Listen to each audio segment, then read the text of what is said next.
your card to Gabriella, and if we have time, then we will ask additional questions as well. I've also taken a lot of the questions were submitted online, so I utilized many of those in the questions that we're asking today. Okay. You ready? Okay, so here's your first question. Please provide us with a brief introduction, including your experience and why you believe that you are the best candidate for the president of Cuyamaca College. Fantastic. Well, thank you for the opportunity to be here. Is it okay if I get unrigid for a second? I don't do well being, sit in a position. So thank you for having me here today. I appreciate the offer to come here and to serve as a finalist for this position. It's an esteemed position. What an incredible institution that you all are privileged to be a part of. I've gotten to know the institution a little through the interview panels, through some people that I know in the district, and by visiting today, and by walking around and driving through and learning. And I'm very interested in all that I see. It's first of all, this is an incredible space. This location itself here and the beauty of your campus is really unrivaled. So congratulations on that. This is about me, though. So my background, I'm a math teacher by training. I grew up in the Bay Area. I was living in the suburbs, working class parents, running a painting firm, actually. And mom and dad went to college a little bit. Mom got her medical assisting certificate at San Mateo, College of San Mateo, and that was really what funded my college education. My dad was in the painting business, but wanted opportunities for us as the kids to go on and get a university education, and so they really foisted that on us. They pushed us in those directions. And I went to UC Santa Barbara. Great place to be. Kind of reminds me of around here. You can see why I would want to be back into the southern coast area. It's beautiful. Santa Barbara, I got my degree in mathematical sciences. Went up to Oregon. I said, Santa Barbara, this is very similar weather all year long. Let's do something different. So I went to University of Oregon where it rained all year long. Got my degree in mathematics, my master's degree in mathematics. And I went there to become a math professor. So I joined a PhD program in mathematics because I wanted to teach college-level math. And it turns out that that's the wrong reason to get a PhD in math, because you have to really be devoted to all the theory and to the underlying and the proofs and really diving into that level of things. And what I wanted to do was to teach college students. And so I turned my focus on community college.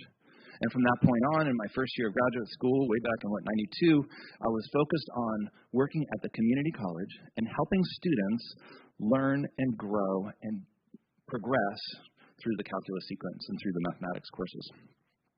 So that was successful. I got a job, worked part-time for a while, got a job at Modesto Junior College. So I'm a math professor, tenured math professor at Modesto Junior College. And I say that with pride. I say that as someone who has earned tenure and who knows the value of tenure and who knows the centrality of instruction in presenting the knowledge that we have to share with our students to help them succeed in this world that we're getting them ready to go into. So I'm a math teacher and learn the different roles of faculty members. You teach and you go on committees and you do stuff, and then I got sucked into the curriculum committee. The people laugh are on the curriculum committee. They know that this is just an all-encompassing experience. You dive into every weed that you could possibly have in the world of instruction and really learn. What I got out of it was this full spectrum of the offerings of Modesto Junior College where I was working. And that ranged from the mathematics degree program that we would have. We've got nursing preparation. We've got artificial insemination technician, which is probably not something that every college has. And it was a bit of a shock to me as a Bay Area kid. But I was in an agricultural community, and we're doing what is most important to the region that the college serves. And that's one of the natures of each of our community colleges. What is it that this college does really well? What areas of preparation for service in our community does this college excel at? And we need to play into that. When we are pulling ourselves in odd directions, going in new areas that don't serve the local community, it doesn't work well. Okay, so I'm a math teacher, I'm doing curriculum committee, I'm doing all that nerdy stuff, and then the union president is on the curriculum committee, and he's like, this nerdy guy, he's like good at some of these rules and things, so let's pull him in to be a part of the negotiations team. So I did that for a while, and that was great. I had an opportunity to learn contract language and learn what it means to write effective language that's clear, that is fair in both directions, fair to the administration, fair to the faculties, not trying to push us in one way irresponsibly. It's that balance between it, but it's also clarity. And the clarity of language that comes from trying to write things out in a way that people can follow and understand over time is a strength that I bring to the table. Having been a math teacher and a union guy, I found that my first love of teaching, which is still my first love, but I wasn't giving enough time to my students. I was at a moral conflict because I was doing so much administrative-like work, but I was still a faculty member. I wasn't devoting enough energy to teaching, and I had to make the call. So when the opportunity arose to become dean, I did it. And boy, was that a fun experience. I come in, I have a new science building. I see the new construction that you folks have done here on campus, and isn't it just exciting to watch it rise from the dust and to see new things come to light? So I got to lead the science division from its older building into this brand new 3-story, 110,000 square foot building with a planetarium and an observatory tower, and the ground floor is the museum. You've got a couple museums here, fantastic. So that was a neat experience to grow in the world of facilities, to learn what it means to construct facilities, to make sure that they're designed in ways that helps and aids in instruction, that helps students succeed. At some point, as I'm the dean of the sciences, I realize, okay, Brian, you're a mathematician. You're kind of, sharp edges, mathematicians, you know what I mean?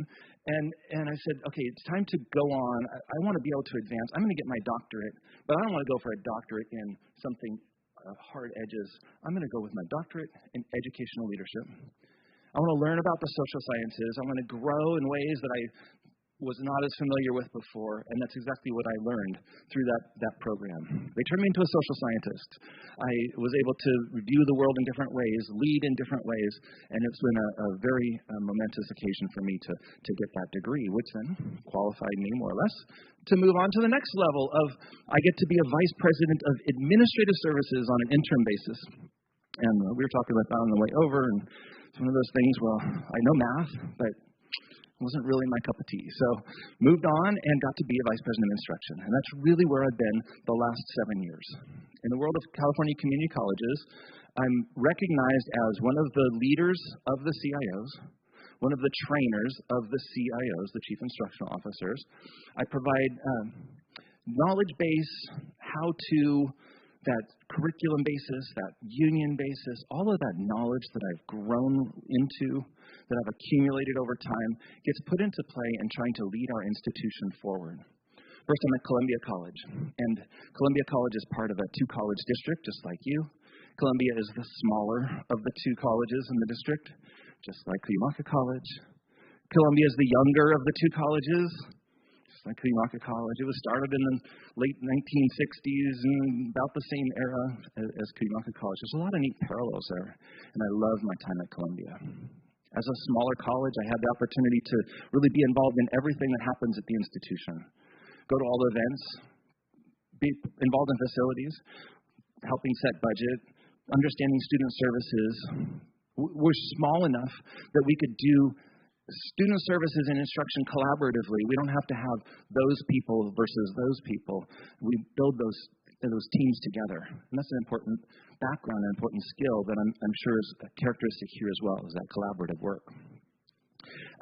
In the CIOs, I also have had an opportunity to be on statewide committees and on the executive board. Through the pandemic, the CIO executive board met with Chancellor's Office people on a regular basis, every Friday. And it was a privilege and it was an honor to sit across the table, the Zoom table, from all these folks and to talk through what's happening in our system, the actual impacts that we're feeling at the colleges of being remote.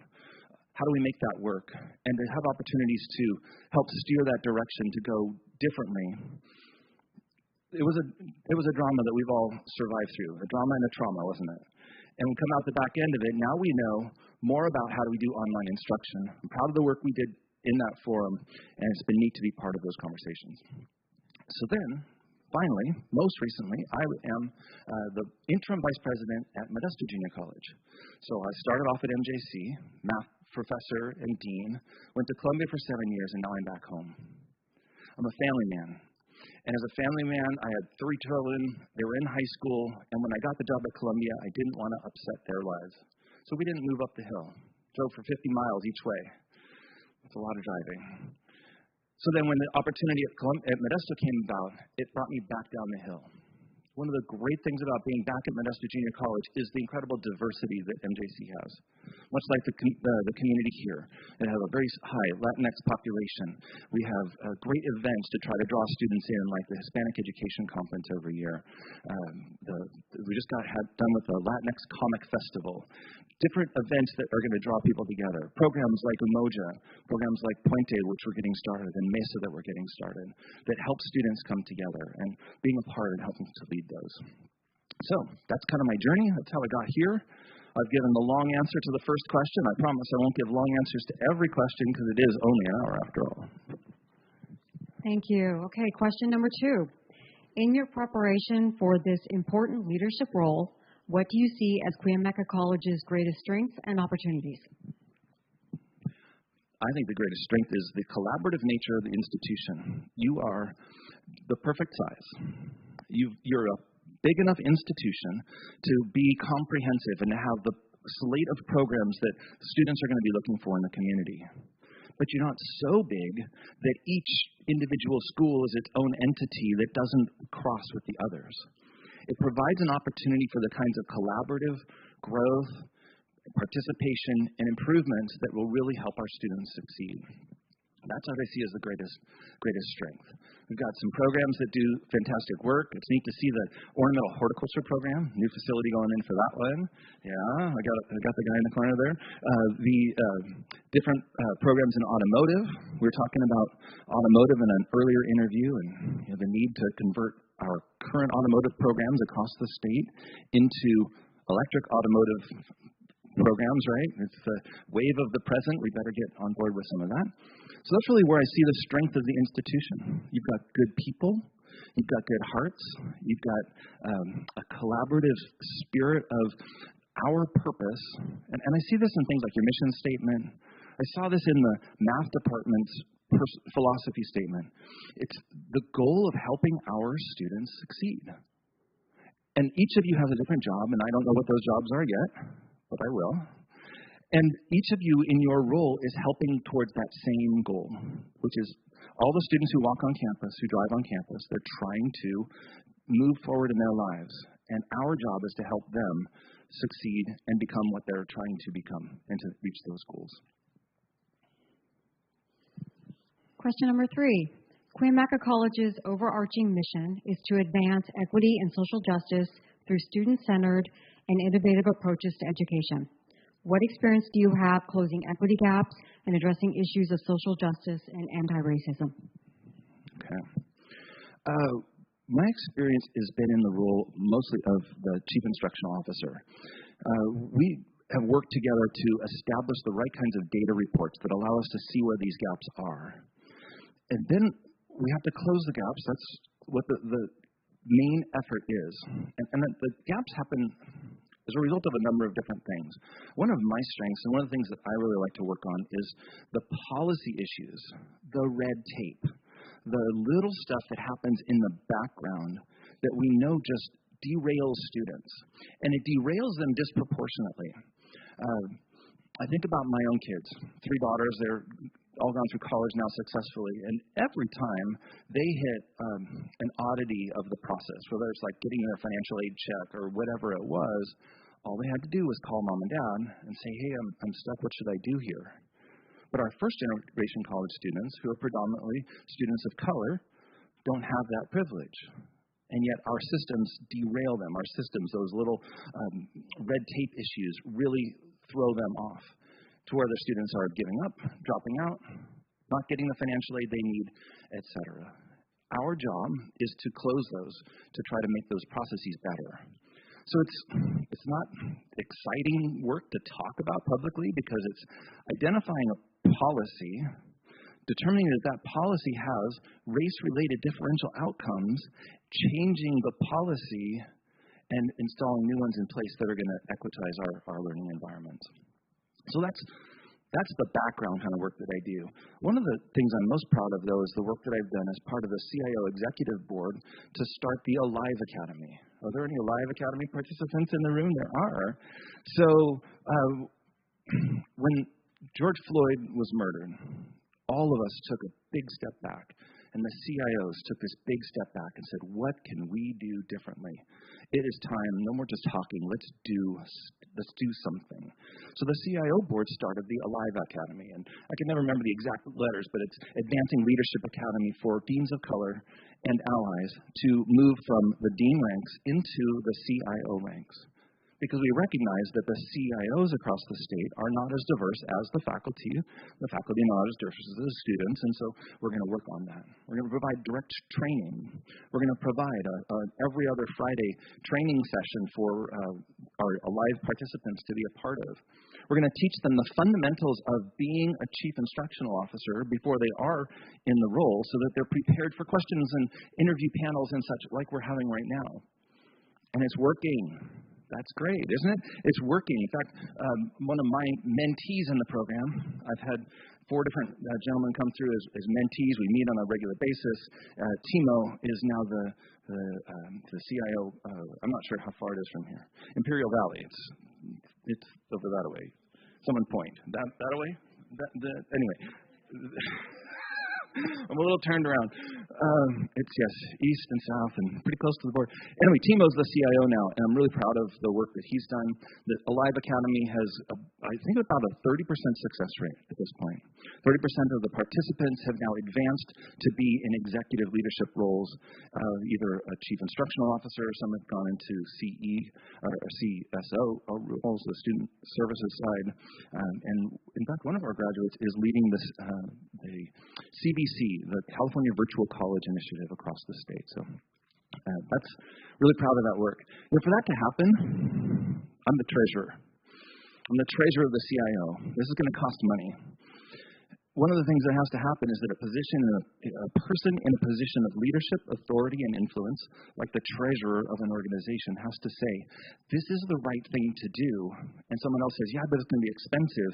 And you say, yes, we're going to make it happen anyway, because it's the right thing to do. And that's the leadership that I brought to that this year. So very proud of that work. Thank you. Okay, question number 4. Okay. Give an example of how you worked collaboratively with participatory governance groups, including faculty, staff, and community partners, to identify and eliminate barriers that impede student success, particularly among underserved populations. So, governance. The heart of the question there is about working with our groups, working with our constituent groups. I'm deeply committed to the participatory governance process. I go to different colleges. Some people get frustrated with the fact that you have to go through this. You bring in some presidential candidate from another state, for instance, and they're not used to that. They're used to just making decisions and it going a certain way. But that doesn't yield effective change. For change to be successful, we have to come together with different perspectives, talk through different options, and sort of like this circle, we want to talk through things. We want to talk about the moral purpose of why we are pursuing this. We want to talk about different options and let other people bring ideas to the table and get consensus about which direction we're going to go, and then carry that forward together. Now, specific initiatives that we've started in that realm include at Columbia College when I was there, we started a new diversity, equity, and inclusion committee. Not a hard thing, but it's important work. It's again in the same realm of the college didn't have something focused on these issues before, so let's do it. But we can't just say it's going to be this way. It's going to have this person lead it. It's going to have this structure. It's going to have this charge. It's a collaborative learning experience. So you bring together the interested parties. You take them through the participatory governance process. In our case, that was through our Student Success Council first. We talked through their different constituency groups would bring in their ideas on the subject, and then we'd carry that to College Council once we achieved success. College Council, again, all the constituency groups had a chance to provide some input on that, and we established the charge, approved the charge, and now the committee is doing the good work that we need them to do. They're doing that nerdy work that was talked about earlier. They're looking at policies. They're making the changes that we want. And they're succeeding because there's buy-in in the college culture to having this structure and granting the authority to this body of people to achieve the goals that we're trying to achieve. Thank you. Question number 5. Please provide examples of how you have successfully leveraged technology to enhance teaching and learning in a community college setting. How would you ensure that faculty and students have access to the necessary technology tools and resources to support student success? Technology and instruction is just amazing transformation. When I started as a math teacher, we had chalk and erasers and real slate boards. And even just the technological advancement of moving to colored whiteboard markers was a change. Now our instructional environments are consisting of a classroom projection system and the sound system that goes along with it. And we're moving into high-flex learning environments where, like this one, there's cameras in the corner that are capturing what's happening in the classroom. I'm not an advocate for technology for technology's sake. But I like this high-flex idea. If we can make it work, it's tricky to make it work. But let's just think of it from the equitizing perspective. A parent, their kid is sick that day. They have to stay home because their child is not able to go to school. That single mom, let's just say, is now not able to learn the lessons of the day and is going to struggle on the test, maybe not pass the class, maybe not complete her degree, and her child is going to suffer because she doesn't have that income. And yet, if we have the opportunity to record lectures, to transmit some of our lectures, and have other people at a distance participating in that class, asynchronously, synchronously, I don't know, whatever's going to work for them, then that student can learn the material, can succeed, can pass it on. And I share some of that from personal experience with my own daughter. My oldest daughter has chronic migraines, and I don't understand it. I don't get headaches like that. But the people who have chronic migraines know what that means. She's been in and out of hospital treatments since she was 16 years old. She can only get to work about 2 days a week because of the debilitating migraines that she has now. How does she make it through college? Well, she was blessed to be at a university where most of the classes had some sort of video recording. And she could watch those videos later on, and she did, and she passed the classes, and she graduated from UC Davis and is doing very well in life. And so I'm personally motivated to support that kind of educational technology. The other piece that I think we need to continue to leverage is the use of Canvas. I kind of chide the faculty in my institution. It would be really nice if all of the faculty at my college were as advanced with putting grades onto Canvas as my daughter's high schools were. Kind of hurts, right? If we have a centralized resource where all of our students know that all of their grades are always in Canvas and all of their syllabi are always found in Canvas, and they know how to use Canvas, wouldn't that be consistent and strong for them? And we're not there yet necessarily. The Academic Senate has to weigh in on academic freedom and how we deliver that content to our students.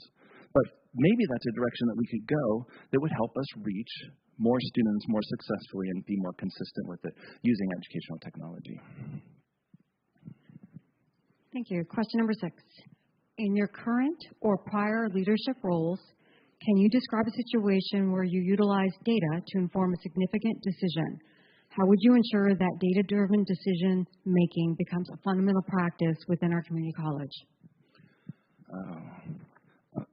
I use data in all my decisions. I'm a mathematician, for crying out loud. Excuse me. My background includes being a dean who got appointed into the world of enrollment management and got handed the binder from the previous person who had been in charge of enrollment management. The reports meant nothing. It was just piles of paper. And it was like, what is this telling us? So we redesigned reports to help inform decision making. One decision that we're working on right now is our summer enrollment. So we have a graph that I helped develop, that shows fill rates, shows how classes are filling up. And we've done it using colors. So we can see where the hot zones are, and we can see where the cold zones are. And in the cold zones, I have my deans now going back through and saying, look, these classes are going along. They're not filling up. We need to condense those together because we have too many sections. And especially as we come out of the emergency conditions, funding from the state, the post-pandemic stuff, we need to be tightening up on those. Meanwhile, over here, and it's always in anatomy. I don't know if you have that experience here, but it's always anatomy that's just bursting at the seams with every class is full and the wait list is out the wazoo. So now we're going to add sections of anatomy. We're going to add sections of biology in preparation for anatomy. We're going to get more students through that pre-nursing pathway because that's where the demand is. So database decision-making is really important. I want to couple that, though, that each of these things we're talking about is a decision. It's a decision that's being made by us as a team of people working together on behalf of the institution and on behalf of student success. The data themselves don't tell us what we have to do. The data just give us some understanding of what's happening, and we make the best decisions that we can in light of the data that we have. So, sometimes a mathematician especially is going to be like, the numbers don't say anything. The numbers paint a picture, and we need to continue to look at that. Question number 7. Please describe your experience addressing the many challenges community colleges are facing building back enrollment. Please include examples of any successful strategies. Well, we're doing a number of things at Modesto Junior College. We did a Free For Me campaign that was extremely successful. The Free For Me was free enrollment under COVID relief dollars in spring of 2022 and then fall of 2022 as well. Any student from any background was into free enrollment, so they didn't have those fees. And so students came out of the woodwork. We advertised it on billboards. We put it on Facebook. Every other time you open Facebook, you're going to see an ad from the college coming through that targeted advertising, and it worked. Students are coming back. But students seem to be coming back elsewhere in the state too. I'm observed numbers. I'm watching that. I'm on the kind of ear to the rail, talking to CIOs at other institutions, and we are starting to hear this upward trend of things. What we want to do is to try to accelerate that. At Modesto Junior College, what our deans are focusing on is getting the right collection of classes in place to ensure that our students can progress through their programs. One of the areas that colleges have struggled with, Guided Pathways work is great, but we only got about 90% of the way done. Guided Pathways was an initiative. We had people working on it. We had some great ideas we were putting into place. We got all our new programs of study, and they're grouped together in cool ways. But we don't necessarily have clarity on what the pathway is for our students. There's other tools that we need to try to put into place that's going to make it more clear that a student who starts here and does this collection of classes in the first semester, and this in the second semester, third, fourth, can get done with that program. And when they see that the path is achievable, they're going to be more driven to do the next step. When it's confusing, they know that there's a bunch of things they're supposed to do down this checklist, but they're not sure exactly which ones to do next. They tend to get waylaid and sideswiped with it, and they just don't know what to do next, and that's frustrating. So they take some other class, which is extra units, but it doesn't really help them meet requirements. And I think it's up to us. We owe it to our students to do a better job with some of that. The other thing that we're working on at Modesto Junior College is rethinking about the role of online instruction. It used to be we had about 25% of our classes online. And that 25% was just kind of a smattering of things. Students could fill requirements. Occasionally, a student who picked just right could get almost all of their program requirements done online. What we learned through the pandemic is that all students will be able to do some of their material online. But we're finding that the students really want their program to be face-to-face. They want to be in the environmental horticulture lab with their professor because you can't do that part online. But they may not want their history class to be in person. They don't need it to be in person per se. Maybe they could do that part online. So if we think through our students and what they're trying to do based on their core programs and focus on that part being on campus and focus on some of the general education opportunities continuing to be online, that could be the way to reconfigure our on-campus offerings and really draw them back in. The other piece that comes with that is a sense of connection to each other. The students who are part of a group, part of a group of individuals who are working through the same programs to progress through, they're going to be more successful. The RP group research, you remember the 6 success factors research that we did? It was done in our system. It's ideal, right? Help our students feel connected and valued and engaged, and that's going to help them be part of something and progress through. That's the work we're doing. Okay, thank you. So our last question is a closing question. Okay. But we have plenty of time right. to, the audience has presented some blue questions, and I will be asking those. You may have answered them in some fashion before, but I'm just going to continue to ask them. So are you ready? Oh, I'm ready. All right. First question is, how do you plan to promote good mental health among students, faculty, and staff?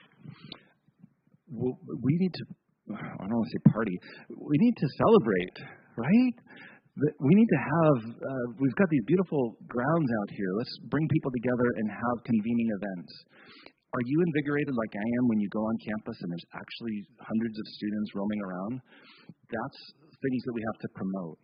I mentioned, I don't know if it was earlier, I think it was here, the Hispanic Education Conference. That was fantastic last year. Do we have something like that here? Hispanic Education Conference was all Latinx students from all the surrounding high schools coming to Modesto Junior College. We had a mariachi band, it was so loud, out on the stage in the auditorium, and they were blasting music. Then speakers getting them motivated about going to college. They then break out into sessions, go to all sorts of different topical sessions around the campus. Those students are now graduating from high school, and they're going to come to us next year and be part of the college community. What other kinds of events like that can we have? Is there an employee get-together, an employee party out on the quads together where we bring our families and have a picnic together? We're still emerging from the cocoon of the pandemic. We're all traumatized by that, and we have to recognize that. What I would bring is just that acknowledgement that we're humans and we've hurt. We've all had some experiences that we need to slowly come back together and grow out of. The next question. What steps do you want to take to ensure our teaching technologies are up to date? Well, that's going to be that's an academic and professional matter to a large extent. We have faculty members in all the classrooms, and I'm confident if I was asked the question, they'd say, no, they're not up to date. We've invested money, undoubtedly using a lot of the HERF funds, into building proper technology into the classrooms. It's probably not uniform across the board. Sometimes as tech types, we get focused on, we want to have a uniform instructional standard so that when you walk into the classroom, every classroom has exactly the same kinds of connections and displays. So it's easy for a faculty member to move, and that would be ideal, except that there's the painting of the Golden Gate Bridge problem. You familiar with that one? To paint the Golden Gate Bridge, they start at London and they paint it, and then they work their way across, and by the time they get to the other side, they have to start back over again, and that's what we have with technology, right? So we want to be on the leading edge of technology, but not the bleeding edge of technology in our classrooms. We want to have effective technology that's reliable and gets the information onto the screens in a consistent enough manner across the college that when you go to another classroom, you can make it work. But it's, I think, unrealistic to expect them to be 100% identical across the board. Okay, AB 928, new legislation. This will affect lifelong learning classes, which benefit healthy living, and these classes will be marginalized. What effort strategies will you develop to save these classes and provide the community options that are not required for degree programs, but improve health and lifestyles of students? I'm a math professor by training. Those of us who are academic administrators probably all came from the faculty. We think in terms of 3-unit classes. You ever thought about that? You just actually think in terms of this body of knowledge that's going to be a 3-unit class that lasts for 54 hours over the course of 16 to 18 weeks. If we have a good idea about what to do with students, we say, hey, let's make that into a 3-unit class and roll with it. But that's not what's going to be acceptable. It's not going to be workable in the future in all instances. The AB 928, if you're not familiar with it, is a uniform transfer preparation pathway. And I was explaining it to my son-in-law the other day. Why do we need such a thing? And I explained it this way. In the current setup, if someone says, I want to go to university, the answer to that question is, what should I take, is, well, if you're going to CSU, then you should do this pattern over here. But if you're going to go to UC, then you do this other pattern over here. And if you want to go to CSU or UC, you're not really sure, then we'll do this one over here. You guys are annoyed with me just walking through it, aren't you? And that's what our students feel.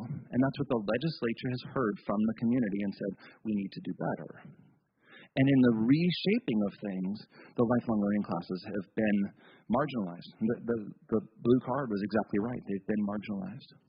So one of the things I'm mostly concerned about is things like first-year experience. Research shows that the first-year experience course that you put students into when they first come to the college is highly successful at helping them connect and get going and get started with a strong start. And that works because the first-year experience course meets Area E. But now they're not going to be in Area E. So we need to do that same type of experience, but not do it as a 3-unit class. How do we change to do seminars? How do we need to put an apportionment resource underneath it? My CIO nerdiness coming out here, right? Does it have to be something that's going to generate FTES? Or are there other ways for us to support these essential incoming new student learning experiences besides the 3-unit class that will be just as engaging and proactive for our students? It's going to take creative energy. It really is. And it's going to take growth mindset amongst our team, the administrative team, the faculty team. We've got to figure out other ways to do things besides just that 3-unit class. Thank you.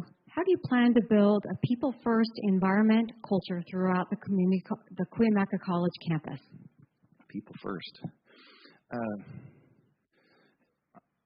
I believe in kindness. I believe in being helpful. And I think that is true of you, of 95% plus of the people that we work with. And we need to nurture that. I'm the kind of person who, if someone's asking me for how to get someplace, I don't just tell them. Like you, I stand up, I'll walk them out the door, walk them across campus, take them into the desk, and introduce them personally to the person who's there. Cuyamaca College already has that culture. And as I talked about earlier, you're the perfect size for that to be a known strength characteristic of the institution. And that's really what I would emphasize on that question. Thank you. Tell us about your experience leading teams of diverse leaders from different perspectives to achieve a common goal. Well, that's what our world is. That's what our community college world is. We have different diversities from our ethnic backgrounds and our races. We have backgrounds of being an educator, being a classified staff member. We bring all that stuff to the table. So, I don't know. How do I say that's what my job is leading forward? To lead means to develop a shared vision. And to develop a shared vision, you have to listen to each other. You have to figure out what the alternate perspectives are. You have to be open to the fact that you may not be right. And that's something that I bring to every conversation. I have ideas. I think we're going to go in a certain way. But I go into each conversation thinking, okay, I'm 90% sure we're going to go this way, but I'm open to let's go in an alternative direction.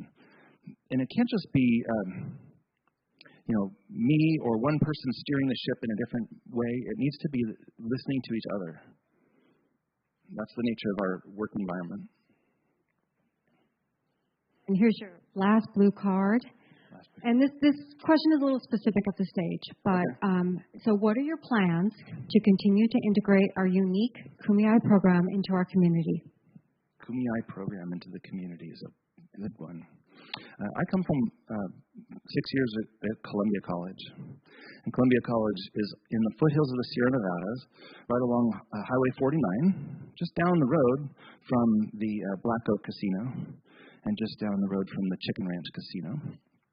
We are closely tied there with the Miwok people, and the tribal leaders are part of our institution. We have a leader in our faculty at Columbia College who's she's not a Miwok Indian, she's actually a Hupe Indian from Northern California. And one of the questions that I successfully led through was to convene our Native American leaders and ask the question, what is Columbia College doing that's successful with your students? But maybe more importantly, is there anything that Columbia College is doing that is off-putting to you, the students in your community? What can we do to be more welcoming to the Native American students, the Miwok students from your communities? And just open to the question and just sit back and listen. Not trying to argue back when they have other, say you need to do something different. Just listen and try to grow through that.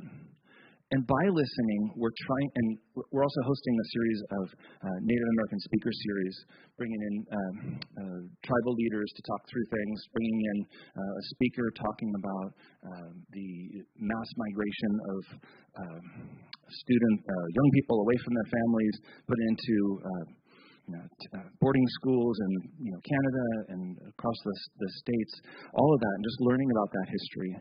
I think the more we've been open to that, the more successes we're starting to see. Our goal at Columbia College was to become a destination institution for Native American students, to feel like it's a place that understands them, welcomes them, and helps them succeed as a directly, deeply valued group of individuals. And I see the Kumeyaay studies being the same thing here. I think those same parallels would come into play. You've got the local casino, you've got local tribal leaders, you've got the land itself and what we have here. So being open to that and desiring to be, let's just make it the Southern California destination college of choice for Native American students. Wouldn't that be fantastic? Thank you. So that is all of your questions today. This is your opportunity to provide any closing remarks or share with the group any additional information you would like them to know. I feel like I've been talking at you for an hour. Told you a lot of stuff already. I'm very interested in moving forward to being the president of Cuyamaca College. It's been an incredible privilege to be here. This is, again, as I said, it's a beautiful place with committed people helping students succeed. I'm a person of commitment. I think that's what I'd like to leave you with. I've been committed to my district for almost 30 years now, 29 years.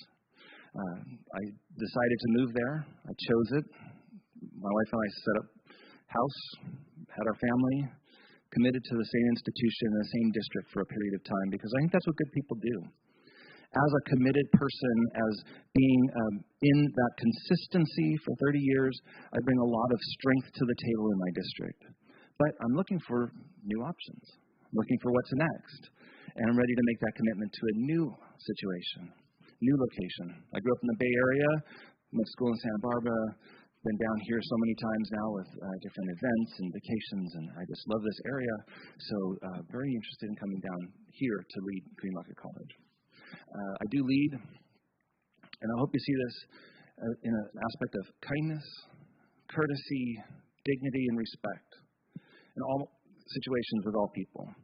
I value the work of every single individual who's here working for the college. Some of my best colleagues. I have a regular conversation with one of the lead custodians at MJC who's just doing exactly the same work as I am in a different role. And it's just all of us on the team helping move forward on our students and helping them succeed. So that's my summary.